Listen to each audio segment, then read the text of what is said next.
I get to talk, I have the honor, the great honor and privilege to speak about Seymour Rabinovitch, a friend, scientist, and arts patron.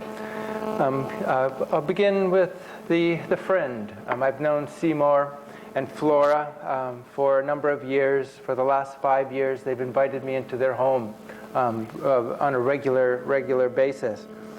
Seymour, I was able to have him tell me about his childhood in Montreal. He told me about ice skating in the winter and sledding and sort of the childhood gangs who would have little turf wars in the snow. He also shared some really disarmingly funny stories about being utterly disinterested in the French language. And he said this with such glee and a sparkle in his eye. I also had the great honor to have Seymour talk about his military service.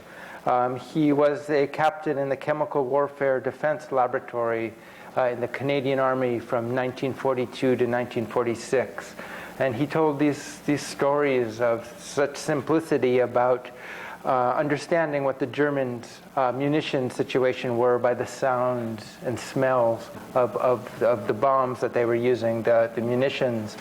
And it's hard to fathom how many lives he may have saved, how much suffering that Seymour and his colleagues prevented because of their dedication and their courage on the front lines. Seymour, as many of you know, had a wry sense of humor. His laughter was magical. It could fill a room. It'd fill your heart. Every visit, I tried to make Seymour laugh. I wanted to engage his wit and sort of surprise his intellectual curiosity. And when I did it, on those times, there was such a satisfaction of a job well done. Seymour was extraordinarily gracious. At the end of every visit, he would offer me a glass of sherry to entice me to stay just a little bit longer. I did it as many times as I could, but I often visited on school nights. So. Seymour was a very distinguished scientist. He received his doctorate, he earned his doctorate from McGill University and did postdoctorate studies at Harvard. He joined the faculty at the University of Washington in 1948. I'm sorry, but I have to read this, so bear with me. He pioneered the development of chemical activation as a means by which nearly monoenergetic, highly excited molecular species may be prepared. He contributed to the validation of statistical reaction theory. Seymour and his colleagues laid the foundation of modern gas phase kinetics, which is now standard in today's chemistry textbooks. I have no idea what that means. But more importantly, Seymour didn't care that I didn't know what that meant. He had the ability to make me feel like I understood science when I asked him some questions. Seymour was a fellow of the Royal Society in London. He was a fellow of the American Academy of Arts and Sciences. He served as editor of the Journal of the American Chemical Society, and he chaired the Society's Division of Physical Chemistry. Those are his sort of outside duties, and I can only imagine what his administrative responsibilities at the University of Washington were, given that we know that he helped secure 5 endowed chairs in the chemistry department. Seymour was awarded the Peter Debye Award by the American Chemical Society, the Polanyi Medal by the Royal Society, and he received an honorary doctorate from Technikon, the Israel Institute of Technology. Seymour mentored 41 students who earned their own doctorate degrees, and in 2005 the university honored him with the B.S. Rabinovitch Endowed Chair of Chemistry. What that means to me is that I got to hear stories of Seymour's academic accomplishments. One of my very favorites was the time that he was invited to the Nobel Prize winners' dinner in 1992.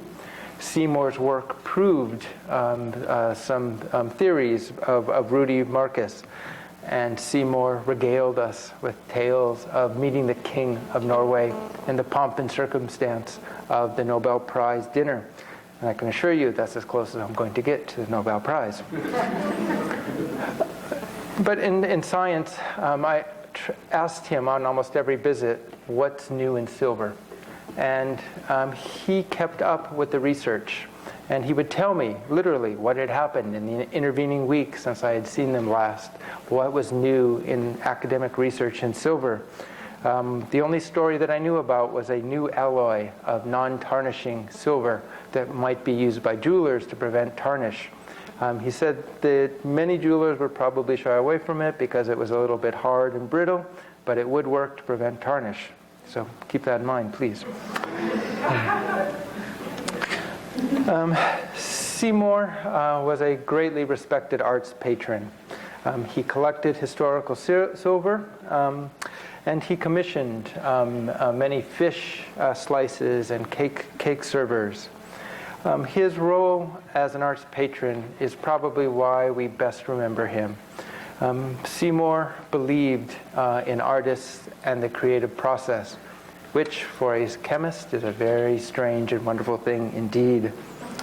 He trusted artists, and he actually made one object under close tutelage, and he decided that he never needed to make another silver thing again. His collection of silver servers, 94 works, are now held in the Victoria and Albert Museum in London. Seymour is the author of 2 books on contemporary silver and 1 book on historical silver. He was a member of the Silver Society of London, and he is only one of 40 non-English people to be invited to be a foreign associate of the Worshipful Company of Goldsmiths in London. And what this means is he would tell stories about being a member of the Silver Society. And my favorite is a trip to Belgium, where the society had access to these magnificent old European collections of historic silver. And they were sort of quiet because the taxes in Belgium were based on the value of the possessions owned by the individual. So everyone was sworn to secrecy, and it was almost subterfuge going to visit these old families with these magnificent silver works.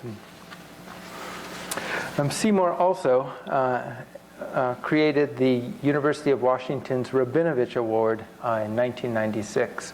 And this was a purchase award for a student, a medal student, and the work would become part of the campus collection.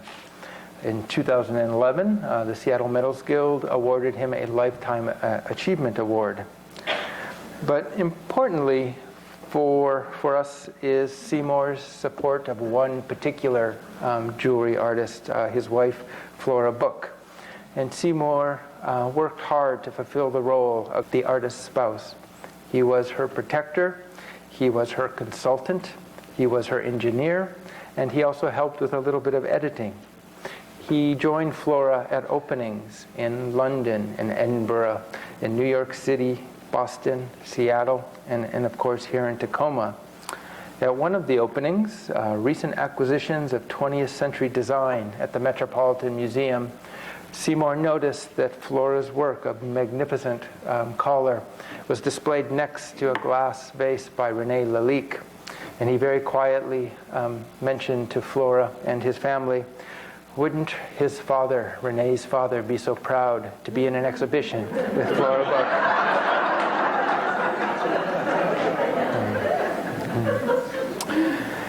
One of Seymour's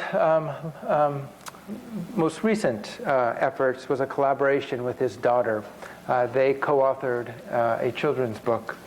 And it's a tale of self-acceptance and nurturing a positive sense of self-esteem and teaching children to build resilience in our contemporary situation. Seymour was a great and gentle friend with a, devilish sharp wit. He was a brilliant scientist, a collector and scholar, and a vital and steadfast member of the metals community here. May we long remember and celebrate Seymour. Thank you.